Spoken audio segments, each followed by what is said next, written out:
গতকালকে আমরা আপনারা জানেন বিগত 6 দিন যাবত 8 থেকে 7 দিন যাবত আমরা মেডিকেল সংস্কার নিয়ে আন্দোলন করছি। গতকালকে আমাদের কর্মসূচি ছিল টাউন হল থেকে মেডিকেল পর্যন্ত আমাদের র্যালি, প্রতীকী মিছিল লাশ নিয়ে। তারপরে আমরা যখন মেডিকেলের সামনে আসি তখন প্রচন্ড রোদের কারণে আমি অসুস্থ হয়ে পড়ি, সেন্সলেস হয়ে পড়ি। হওয়ার পরে আমাকে নিয়ে আমার সহযোদ্ধা বিন্দু যারা আছেন তারা আমাকে নিয়ে হসপিটালে যায় এমার্জেন্সিতে। এমার্জেন্সি যাওয়ার পরে দেখা যায় পরবর্তীতে আমি তাদের কাছ থেকে শুনছি যে আমাকে বহন করার মতো কোনো ট্রলি ওখানে ছিল না, ট্রলিগুলো তালা মারা ছিল। বিভিন্ন নিউজ চ্যানেলে এগুলো প্রকাশ করছে, আমি দেখছি যে টিভিগুলো মানে ট্রলিগুলো তালা মারা ছিল, আমাকে বহন করার মতো ছিল না। তারপরে যখন আমাকে হাসপাতালে অ্যাডমিট করা হয়, আমাকে মানে 5 তলায় ভর্তি করা হয়।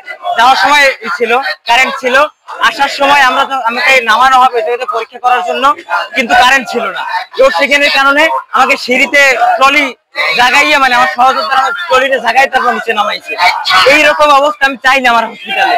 আমি সেবা নিতে চাই, আমি আন্দোলনকারী, আমাকে বহন করার জন্য মানে কোনো ট্রলি পাচ্ছি না।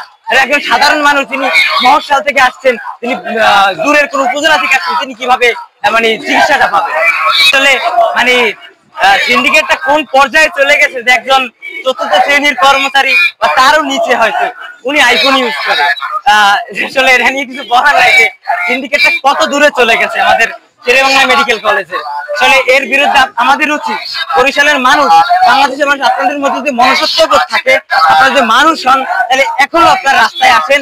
আপনার জন্য আমি আন্দোলন করছি, আমার জন্য না, সবার জন্য আন্দোলন করছি। আমার নাম তৌহিদুল ইসলাম রোহান, আমি আলেকান্দা সরকারি কলেজে পড়ছি এবং এই স্বাস্থ্যখাত সংস্কার আন্দোলনে একজন স্বয়ংক্রিয় কর্মী।